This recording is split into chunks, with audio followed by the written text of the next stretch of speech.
Bienvenidos, una vez más, a la impenetrable oscuridad de relatos del anochecer. Esta noche, las puertas de la realidad se cierran tras nosotros para abrir paso a un reino donde la ciencia y la cordura se desvanecen. Nos aventuraremos en los pasillos fríos, desolados, y en las habitaciones estériles donde la vida y la muerte danzan en una macabra coreografía, los hospitales. Lugares que, irónicamente, prometen alivio y sanación, pero que a menudo se convierten en silenciosos testigos de horrores que ni la medicina ni la razón pueden explicar. Aquí, entre el eco de las ruedas de camillas y el incesante pitido de la maquinaria, acechan presencias. Almas atrapadas, tragedias que se niegan a ser olvidadas y fenómenos que desafían toda lógica. Esta noche, las voces que escucharán no son cuentos de ficción lejanos, sino testimonios en primera persona, susurros directos desde la garganta de aquellos que vivieron la pesadilla. Prepárense para ser transportados a habitaciones donde el aire se vuelve denso, a turnos de noche donde la soledad se convierte en el mayor de los tormentos y a encuentros que perforarán su percepción de la seguridad. Suban el volumen. Apaguen las luces. Respiren hondo, si pueden.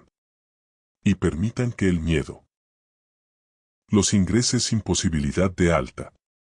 Relato 1. La habitación 312. Siempre me consideré un hombre de ciencia, de hechos tangibles. Mis 15 años como enfermero en el Hospital General me habían endurecido. Había visto el espectro completo del sufrimiento humano, desde la alegría más pura de un nacimiento hasta la quietud helada del último aliento. Pero nada, absolutamente nada, me preparó para la habitación 312. Esa noche, el turno era inusualmente tranquilo. Demasiado tranquilo, pensaría en retrospectiva. Las luces de los monitores parpadeaban con un ritmo hipnótico, el silencio solo roto por el suave zumbido del aire acondicionado. Hice mi ronda habitual en la tercera planta, la zona de recuperación postquirúrgica. Verifiqué goteos, ajusté almohadas, tomé signos vitales. Todo en orden, la mayoría de los pacientes sumidos en un sueño inducido por la medicación. Al llegar a la 312, me detuve en seco. La puerta, que recordaba haber cerrado y asegurado, estaba entreabierta, apenas una rendija oscura que me llamó con una curiosidad malsana. Un escalofrío me recorrió la espalda, un frío que no tenía sentido, a pesar de que la calefacción del hospital solía ser sofocante. Entré con cautela, mis pasos resonando con una extraña amplificación en el silencio.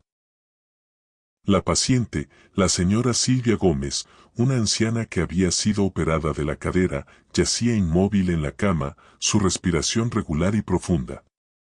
Su rostro, pálido y arrugado, parecía sereno. Mientras me inclinaba para verificar su pulso, una brisa helada me envolvió, más intensa que la anterior. Y entonces lo escuché. Un susurro, tan tenue que casi se confundió con el goteo del suero, pero inconfundiblemente humano. La palabra resonó directamente en mi oído izquierdo, frío. Mi corazón dio un vuelco. Me giré con una rapidez instintiva, buscando a la fuente de esa voz, pero la habitación estaba vacía. Completamente vacía. Mis ojos escudriñaron cada rincón, el baño diminuto, el armario, incluso debajo de la cama. Nada. La señora Gómez seguía durmiendo.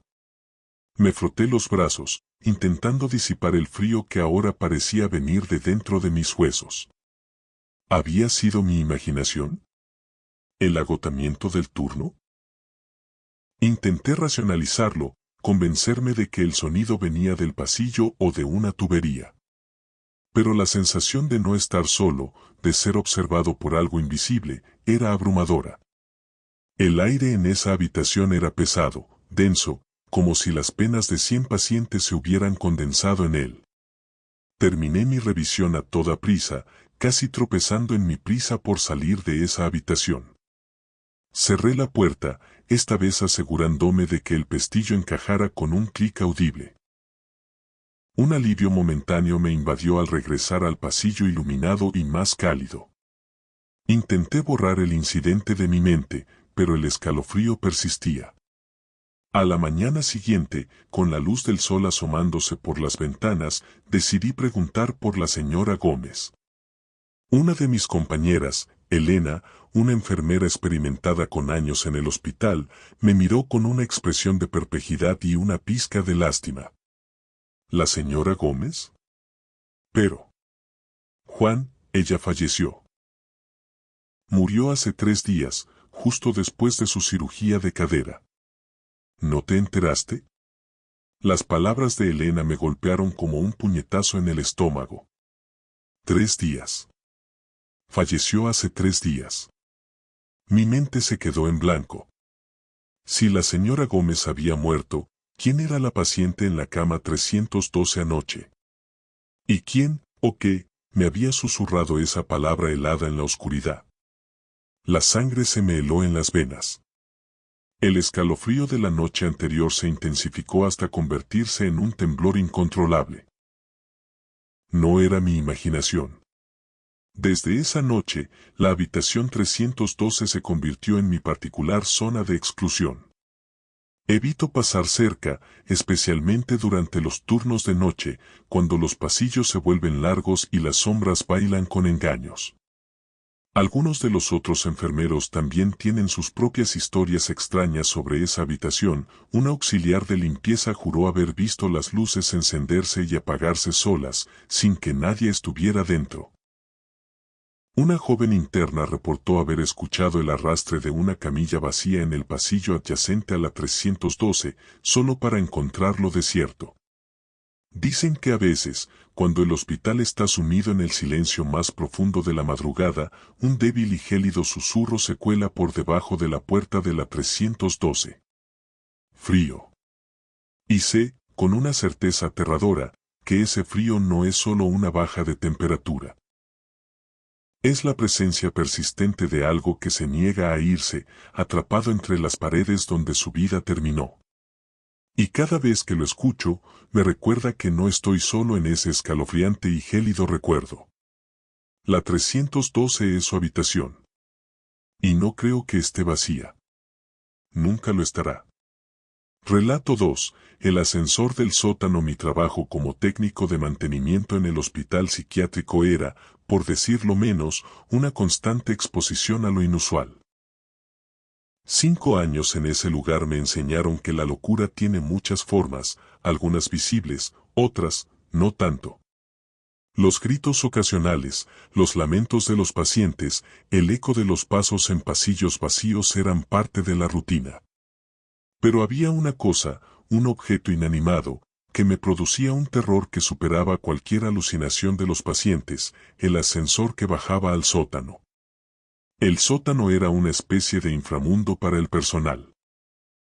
Un laberinto oscuro y polvoriento de archivos médicos olvidados, equipos desusados cubiertos por sábanas blancas que parecían mortajas y, lo más inquietante, una serie de habitaciones selladas con puertas metálicas, sin ventanas, de las que nadie sabía con certeza que habían albergado.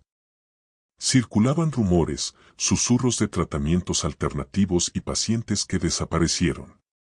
Yo lo evitaba a toda costa. Solo bajaba cuando era estrictamente necesario.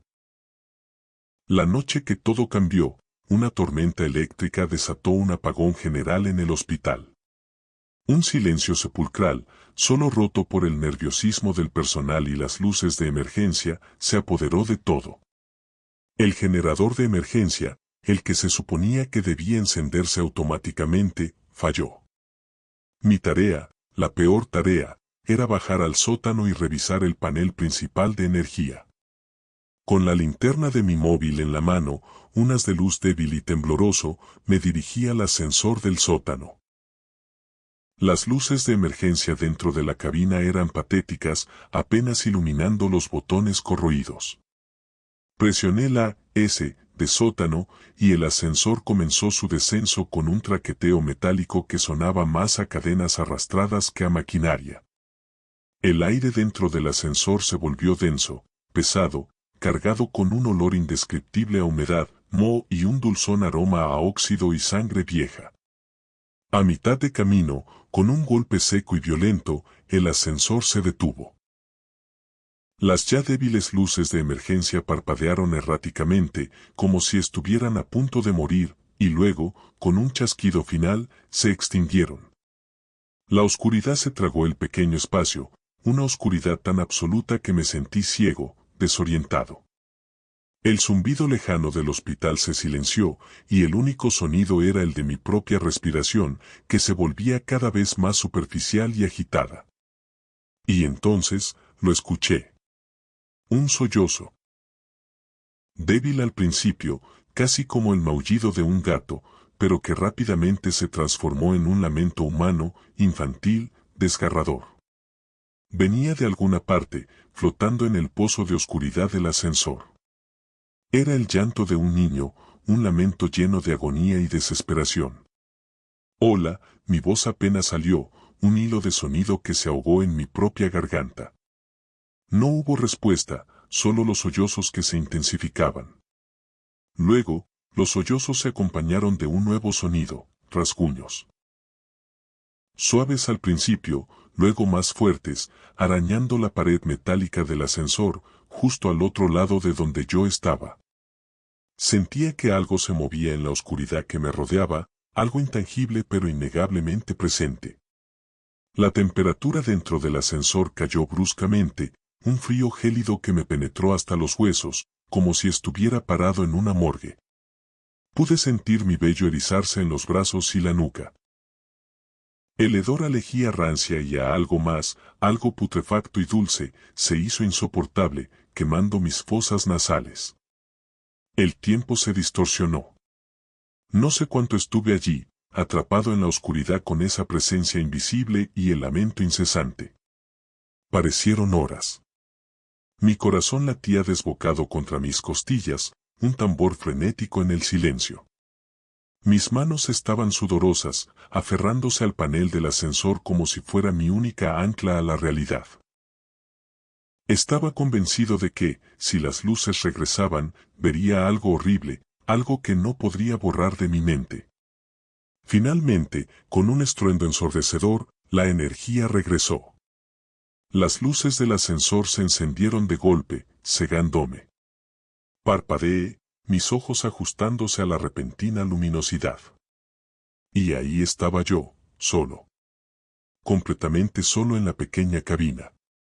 Ni un alma, ni una señal de los rasguños, ni rastro del olor putrefacto. Solo el ascensor, como si nada hubiera pasado. Llegué al sótano temblando, mis rodillas a punto de ceder.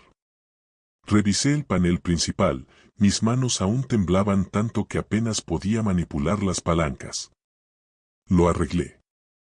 Subí en ese mismo ascensor, apretando el botón del piso superior con una desesperación que nunca había sentido. Nunca mencioné lo que escuché a nadie. ¿Cómo lo explicaría? ¿Qué me dirían?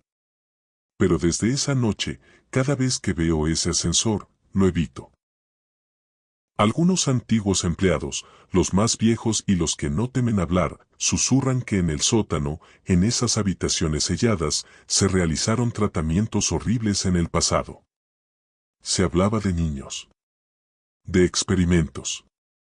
Quizás, solo quizás, los ecos de ese sufrimiento, los lamentos de esas almas inocentes, aún resuenan en el hueco de ese maldito ascensor. Y yo, por un breve y aterrador instante, fui testigo de su dolor en la oscuridad.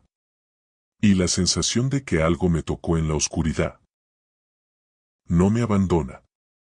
Relato 3. El paciente de la camilla 7. La planta de cuidados paliativos. Un lugar donde la esperanza a menudo es una palabra vacía, y donde el silencio es el único compañero en las últimas horas. Como residente de medicina interna, pasé un año allí, un año que me marcó no solo por la tristeza, sino por un evento que destrozó mi visión del mundo racional. Había un paciente, un hombre mayor, el señor Arturo Vargas, en la camilla número 7. Su diagnóstico era terminal, y su tiempo se agotaba rápidamente. Apenas hablaba, sus ojos permanecían cerrados la mayor parte del tiempo, como si ya estuviera medio pie en el otro lado. Pero a medida que sus últimos días se convertían en horas, las enfermeras del turno de noche comenzaron a reportar algo extraño.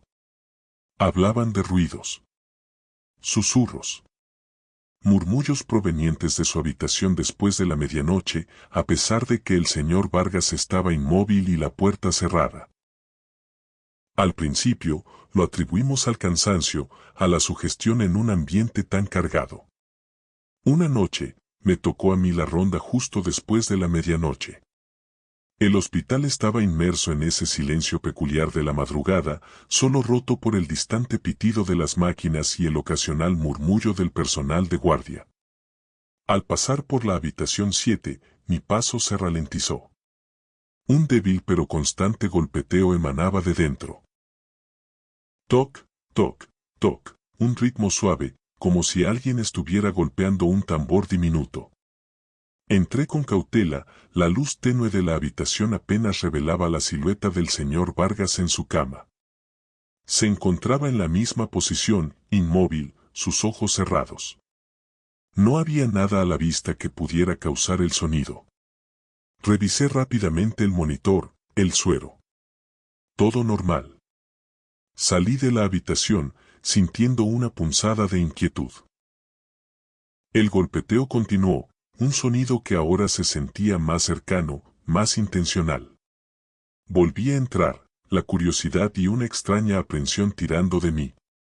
Me acerqué a la camilla, mi linterna de bolsillo iluminando tenuemente la sábana blanca. Y entonces lo vi. La mano del señor Vargas, la que estaba extendida sobre la sábana, se movía. Lenta, casi imperceptiblemente al principio, luego con una clara intención, golpeando el colchón con las puntas de sus dedos. Toc, toc, toc. Un ritmo constante, insistente. Mi corazón comenzó a latir con fuerza. No era un espasmo muscular. No era un reflejo. Era un movimiento deliberado. Me incliné, mi voz apenas un susurro, lleno de una mezcla de asombro y terror. ¿Señor Vargas? ¿Está tratando de decirnos algo? En ese instante, los golpes cesaron. La mano quedó inmóvil. El señor Vargas abrió los ojos. Lentamente, como si le costara un esfuerzo inmenso, sus ojos opacos se fijaron en un punto justo detrás de mi hombro izquierdo. No me miraban a mí, sino a algo más allá, algo que yo no podía ver. Había en su mirada una mezcla de terror y una resignación profunda. Mis vellos se erizaron. Sentí un frío glacial en la parte posterior de mi cuello, a pesar de no haber ninguna corriente de aire. Sus labios secos se movieron con una dificultad dolorosa. Tuve que acercar mi oído casi a su boca para poder distinguir las palabras, apenas un soplo de aliento, ya, viene. Y luego, sus ojos se cerraron de nuevo. Su cuerpo se relajó. La mano quedó inerte sobre la sábana. Su respiración, ya superficial, se volvió imperceptible. Su pulso se desvaneció bajo mis dedos. Había fallecido. A la mañana siguiente, confirmamos su deceso. Nunca, ni con todos mis conocimientos médicos, pudimos explicar qué o a quién se refería con ese ya viene. Tampoco los ruidos que las enfermeras escuchaban. Pero después de su muerte, los golpeteos en la habitación 7 cesaron por completo. El silencio volvió, pero ya no era un silencio tranquilo. Era un silencio pesado, cargado con el eco de esas últimas palabras. Las enfermeras y yo compartíamos miradas inquietas cada vez que pasábamos por esa camilla vacía, ahora con una sábana limpia cubriendo el lugar donde el señor Vargas había exhalado su último aliento. La sensación de que algo viene no ha abandonado esa planta. Persiste en el aire frío de ese pasillo, en el susurro de la ventilación, en la forma en que las sombras se alargan por la noche. Aún hoy, cuando estoy de turno, y la luz de la luna se cuela por la ventana de la habitación 7, no puedo evitar sentir un escalofrío. Me pregunto qué vio el señor Vargas en sus últimos momentos. Y me aterra la idea de que esa cosa que viene aún ronda por los pasillos, esperando a su próximo paciente. Porque si los muertos pueden comunicarse, ¿qué más pueden hacer? Y así concluimos nuestros relatos del anochecer desde las profundidades más inquietantes de los hospitales. Hemos explorado esos rincones ocultos donde el dolor, la esperanza y la desesperación se entrelazan con lo inexplicable, donde la ciencia cede ante el terror puro. La pregunta persiste, resonando en la quietud de la noche. ¿Son estas solo historias, el fruto de mentes cansadas y sobrecargadas por la presión de la vida y la muerte? ¿O son ecos de tragedias pasadas, de almas atrapadas que se niegan a soltar los pasillos que fueron testigos de su fin? Los hospitales, esos monumentos a la sanación, quizás albergan más secretos, más presencias y más horrores de los que la luz del día y la lógica se atreven a reconocer. Si estas narrativas en primera persona los han mantenido despiertos, si la piel se les ha erizado y la sombra de la duda se ha posado sobre ustedes, los invitamos a unirse a nuestra comunidad de amantes de lo sobrenatural. Suscríbanse, activen la campanita para no perderse nuestros próximos relatos y compartan este video con aquellos que disfrutan de una buena dosis de escalofríos y de cuestionar lo que es real. La noche aún es joven y la oscuridad siempre tiene más historias que contar. Hasta la próxima vez que nos encontremos en la penumbra de relatos del anochecer.